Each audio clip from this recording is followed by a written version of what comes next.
Hey guys, welcome to 12 Hindi grammar journey day 9 and आज हम पढ़ने वाले हैं क्रिया और काल के बारे में।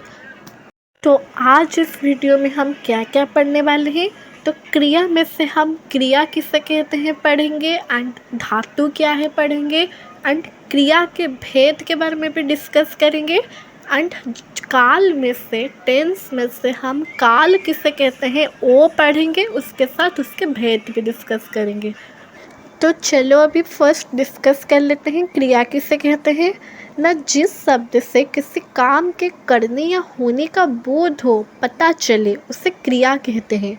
तो क्रिया एक ऐसा शब्द है जिससे किसी भी काम के करने या होने का पता चले, तो उससे ही हम वर्ब कहते हैं, क्रिया कहते हैं। एग्जाम्पल ले लो, खाना पीना, उठना बैठना, सोना आदि, हंसना, ओके, एक्सेट्रा, ये सब वर्ब है, क्रिया है। ये एक एक्शन है जो बताता है कि कोई काम हो रहा है। ओके, तो जैसे कि आप क्रिया काल पढ़ रहे हो, धातु भी पढ़ना आपके लिए बहुत इम्पोर्टेंट है। नेक्स्ट टॉपिक धातु है हमारा। तो ये क्या भला है ना, क्रिया का मूल रूप को हम धातु कहते हैं, और धातु के साथ प्रत्यय लगकर अन्य क्रियाएं शब्द बनाए जाते हैं। जैसे कि लिख एक धातु है, एंड उसके आगे हम एक शब्द लगा देते हैं, ना लगा देते हैं, तो ये लिखना हो गया, तो ये क्रिया शब्द हो गया। गा लगा देते हैं, लिखूँगा हो गया, ये भी एक क्रिया हो गया। उसी तरह लिखा, लिखना, लिखो, लिखिए, ये सब शब्द एक धातु से बन रहा है। एक लास्ट में एक वर्ड जोड़कर, हमने पढ़ा था लास्ट में जो वर्ड जोड़ जाता है उसका अर्थ परिवर्तन कर लेता है। इधर वो धातु को क्रिया बना दिया, क्योंकि क्रिया का मूल रूप धातु होता है, मेन रूट। ओके, तो वो जो लास्ट में लगकर अर्थ परिवर्तन कर लेता है वो प्रत्यय कहलाता है। एंड अगर आपने उपसर्ग प्रत्यय के बारे में अभी तक नहीं पढ़ा है, then link is the description. तो ये आपको सिर्फ समझाने के लिए प्रत्यय के बारे में भी बोल दी, बट सिंपल धातु को आप फोकस करो। क्रिया का मूल रूप धातु कहलाता है। इधर लिख एक मूल रूप है क्रिया का, एंड इसके आगे हम ना जोड़ दिए तो लिखना हो गया, तो ये क्रिया हो गया। That's it. एंड इससे क्रिया के दो भेद होते हैं, पहले कर्म के आधार पर, दूसरा रचना के आधार पर। तो जो कर्म के आधार पर है उसका दो भेद है, अकर्मक सकर्मक। एंड जो रचना के आधार पर है, 5 उसका भेद है, सामान्य, संयुक्त, नाम धातु, प्रेरणार्थक, पूर्वकालिक। एंड जो कर्म के आधार पर जो अकर्मक और सकर्मक है, उस सकर्मक के भी दो भेद होते हैं, एक कर्मक क्रिया और द्विकर्मक क्रिया। ये सारे चीज़ हम अभी डिस्कस करेंगे। तो चलो अभी हम जो कर्म के आधार पर, जिससे हम दूसरे वर्ड में अर्थ के आधार पर भी बोलते हैं, उसका जो क्रिया है उसके बारे में डिस्कस कर लेते हैं। तो फर्स्ट हम पढ़ेंगे अकर्मक क्रिया किसे कहते हैं ना। जिन वाक्यों में क्रिया का फल कर्ता पर पड़ता है उसे हम अकर्मक क्रिया कहते हैं ना। जिस सेंटेंस में जो क्रिया वर्ब का जो रिजल्ट, जो फल, रिजल्ट वो कर्ता पर मीन्स सब्जेक्ट पर पड़े, जो उस कार्य को कर रहा है उसके ऊपर वो इफ़ेक्ट पड़े, प्रभाव पड़े, उससे हम कर्मक क्रिया कहते हैं। एग्जाम्पल, सीता सो रही है। इधर सीता करता है बिकॉज वो सोने का कार्य को, सोने का क्रिया को कर रहा है, कर्ता सीता सब्जेक्ट है। एंड जो वो कार्य कर रहा है, जो क्रिया कर रहा है, क्या, सोना, उसका फल, उसका डायरेक्ट इफेक्ट सीता पर पड़ रहा है, कर्ता पर पड़ रहा है। इधर सोने का फल कर्ता यानी कि सीता पर पड़ रहा है। एंड इसका एक ट्रिक भी है, आप अगर क्रिया से पहले, इधर सो रही है वो वर्ब है, उससे पहले अगर आप क्या और किसको लगाकर क्वेश्चन करेंगे, प्रश्न करेंगे, एंड इसका अगर उत्तर आएगा तो वो सकर्मक है, अगर नहीं आएगा तो वो अकर्मक है। एग्जाम्पल ले लो, इधर सेम एग्जाम्पल लेंगे, सीता सो रही है, इधर क्रिया कौन है, सो रही है, क्रिया सो रही है। तो सो रही है से पहले हम क्वेश्चन वर्ड क्या और किसको से क्वेश्चन करेंगे। अगर दोनों का आंसर आया तो वो सकर्मक है, नहीं तो वो अकर्मक है। अगर क्या का क्वेश्चन भी आ गया बट किसको का क्वेश्चन नहीं आया, then it is also not satisfied. Rule हमारी ये है दोनों का आंसर आना चाहिए, किसी एक का भी आए तो वो नहीं होगा, दोनों का आना चाहिए। तो चलो करते हैं। सीता क्या रही है, इधर सो हमारा क्रिया है, सो से पहले हम क्वेश्चन लगाएंगे क्या। सीता क्या रही है, सीता सो रही है। चलो इसका उत्तर हमें मिल गया, बट किसको, किसको का उत्तर वो दे पाएगा।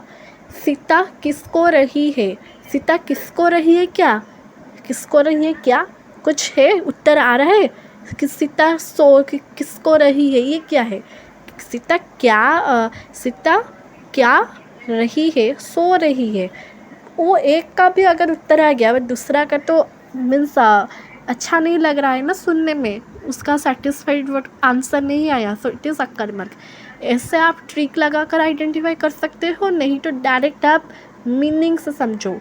वाक्य में अगर क्रिया का फल सब्जेक्ट पर पड़ रहा है वो अकर्मक है, अगर नहीं पड़ रहा है वो उसका उल्टा सकर्मक है, जो कि हम अभी डिस्कस करेंगे सेकंड नंबर सकर्मक क्रिया की। सकर्मक क्रिया क्या है ना, जिन वाक्यों में क्रिया का फल कर्म पर पड़ता है वे सकर्मक क्रिया कहलाते हैं।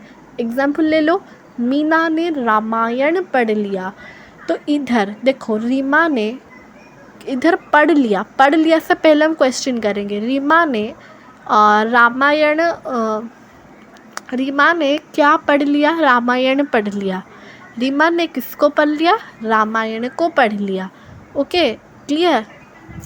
तो ये हमारा सकर्मक है। एंड इधर जो पढ़ लिया है, अगर मीनिंग में समझे, ट्रिक को भूल जाओ, तो पढ़ लिया, पढ़ लिया का इफेक्ट क्या मीना पर पड़ रहा है, नहीं, और रामायण पर पड़ रहा है, इसलिए वो सकर्मक क्रिया है, क्योंकि इधर क्रिया का फल कर्म पर पड़ रहा है जो कि रामायण पर पड़ रहा है। एंड अगेन मैं बोली थी सकर्मक क्रिया के दो भेद होते हैं, एक कर्मक क्रिया, द्विकर्मक क्रिया। तो अभी इन दोनों को समझेंगे। तो पहले समझते एक कर्मक क्रिया क्या कहलाता है न। जिन सकर्मक क्रियाओं के साथ, इधर सिर्फ सकर्मक की बात किया जा रहा है, अकर्मक की नहीं।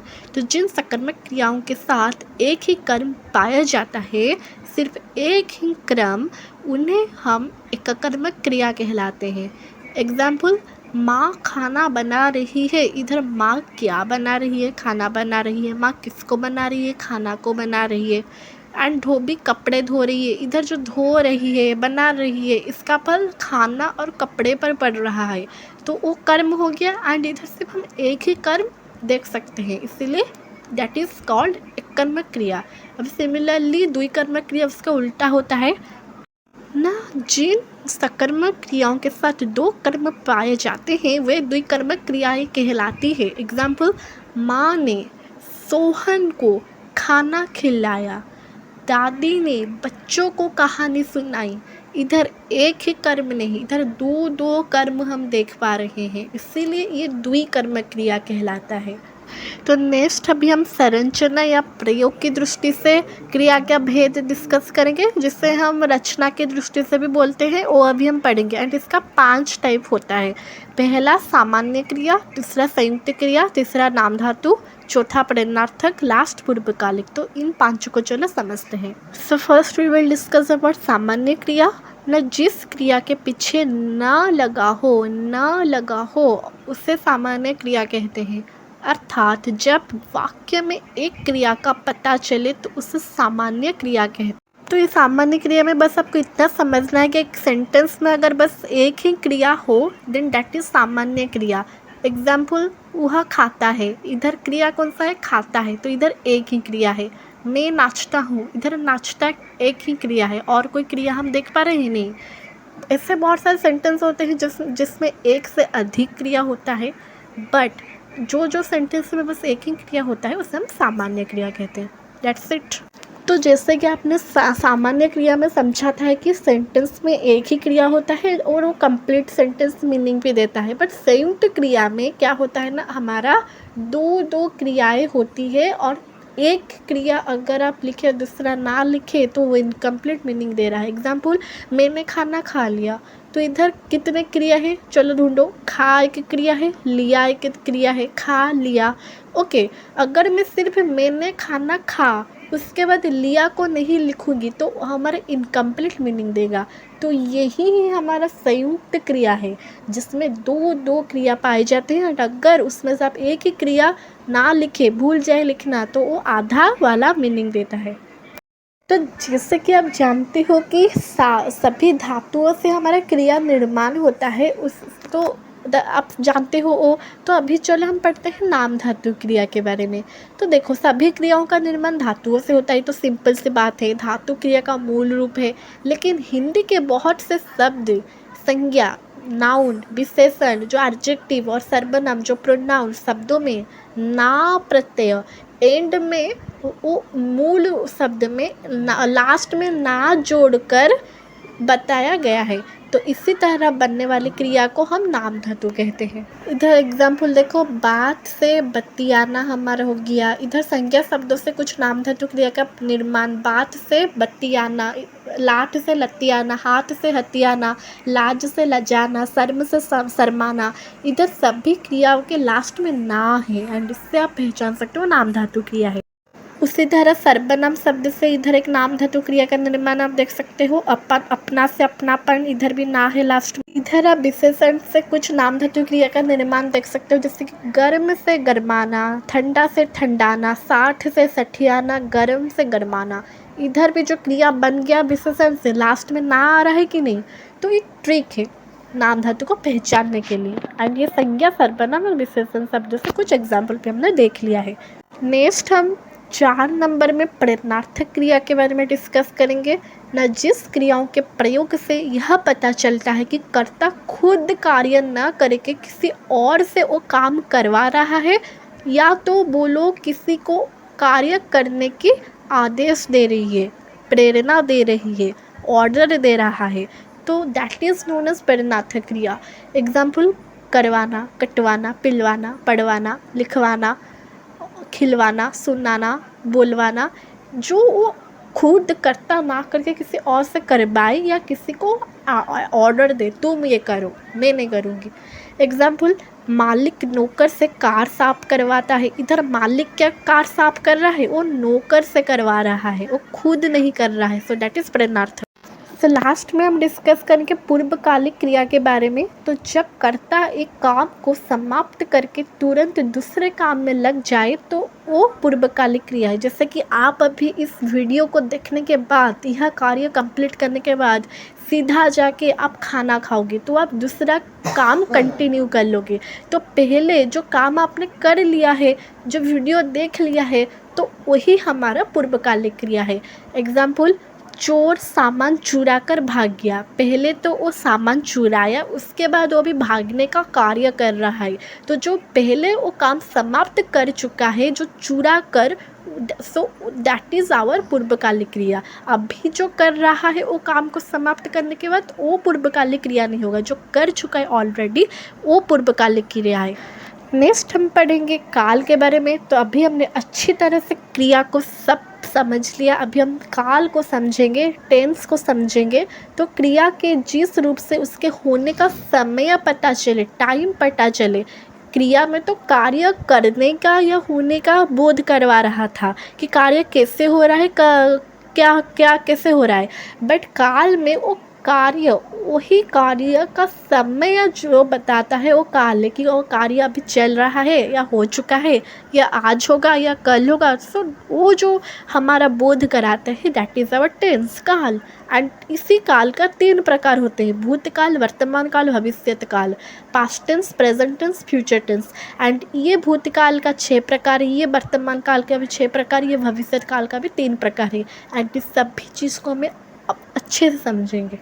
सो first let's discuss about past tense, भूतकाल। तो जो समय बीत चुका है उसे हम भूतकाल कहते हैं। जो ऑलरेडी गन, जो हो चुका है, कल आपने खाना खा लिया था, वो हो चुका है, गन, टाटा, बाय बाय।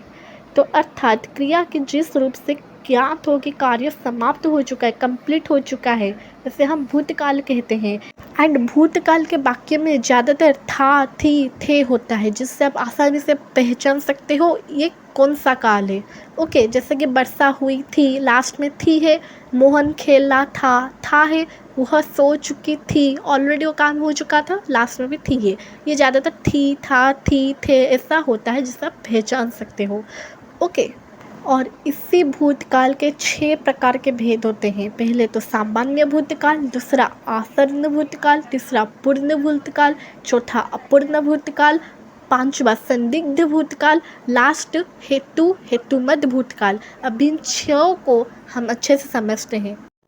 तो ये आप एक एग्जाम्पल को स्क्रीनशॉट ले सकते हो एंड अभी हम इन 6 के मीनिंग समझते हैं। So first we will discuss about सामान्य भूतकाल, जिसे हम इंग्लिश में सिंपल पास्ट टेंस से बोलते हैं। तो ये क्या है ना, क्रिया के जिस रूप से साधारणतः काम का बीती हुई समय में हो ना पाया जाए उसे सामान्य भूतकाल कहते हैं। अर्थात क्रिया के जिस रूप में सामान्य रूप से भूतकाल का बोध हो, अर्थात सामान्यता बीते समय का पता चले, उसे सामान्य भूतकाल कहते हैं। जैसे वर्षा हुई, लड़के आए। सेकेंड हम पढ़ेंगे आसन्न भूतकाल, रिसेंट पास्ट टेंस, जिसे हम इंग्लिश में बोलते हैं। न क्रिया के जिस रूप में काम भूतकाल में शुरू होकर अभी समाप्त हुआ है, रिसेंटली कंप्लीट हुआ है। मैंने अभी क्लास से आया हूँ, मैं अभी क्लास से आया हूँ और अभी वो काम कंप्लीट करके आया हूँ, उसे हम आसन्न भूतकाल कहते हैं। ओके, जैसे कि उसने लड़ाई की है, गाड़ी आई है, वो अभी वो कार्य का एंड हुआ है अभी। तो थर्ड में हम पढ़ेंगे पूर्ण भूतकाल के बारे में, पास्ट परफेक्ट टेंस के बारे में। न क्रिया के जिस रूप से यह पता चलता है काम भूतकाल में ओवर हो गया था, कंप्लीट हो गया था, सो दैट इज पूर्ण भूतकाल। अर्थात जिस क्रिया के कार्य के भूतकाल में पूर्ण होने का बोध होता है। ओके, जैसे गाड़ी आई थी, वर्षा हुई थी, लड़के आए थे, कंप्लीट हो गया है वो पास्ट में और कुछ बचा नहीं है कि और कंटिन्यू नहीं हो रहा है।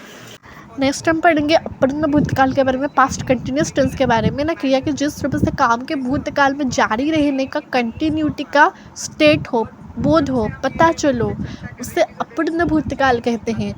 ओके, एग्जाम्पल, वर्षा आ रही थी, वो पास्ट में चल के आ रही थी और अभी भी उसका कार्य, वो वर्ब, उसका क्रिया कंटिन्यू हो रहा है। नेक्स्ट हम पढ़ेंगे संदिग्ध भूतकाल के बारे में, डाउटफुल पास्ट टेंस के बारे में। न क्रिया के जिस रूप से भूतकाल में होने पर संदेह किया जाए उसे संदिग्ध भूतकाल कहते हैं। एग्जाम्पल, वर्षा हुई होगी, शायद वो पास्ट में भूतकाल में हुई होगी, क्या पता, डाउट है। लड़के आए होंगे, शायद नहीं भी आए होंगे। सो नेक्स्ट हम पढ़ेंगे हेतुमद भूतकाल, कंडीशनल पास्ट टेंस। न इसमें भूतकाल की क्रिया किसी कारण पर आधारित होती है, अर्थात जिस क्रिया से ज्ञात हो क्रिया भूतकाल में होने वाली थी पर किसी कारण से नहीं हो सकी, उसे हेतुमद भूतकाल कहते हैं। जैसे यदि वह आता तो मैं जाता, पर वो नहीं आया। यदि वर्षा होती तो खेती नहीं सूखती, वो नहीं हुआ तो नहीं सूखी खेती। एग्जाम्पल आप ऐसे भी समझ सकते हो, कल एक आप फंक्शन में जाने वाले थे बट किसी रीज़न से आप नहीं गए। ओके, दैट इज़ हेतुमद भूतकाल। नेक्स्ट हम डिस्कस करेंगे वर्तमान काल के बारे में, प्रेजेंट टेंस के बारे में। तो क्रिया की जिस रूप से कार्य के कंटिन्यू वर्तमान समय में होने का ज्ञान हो उसे वर्तमान काल कहते हैं, प्रेजेंट।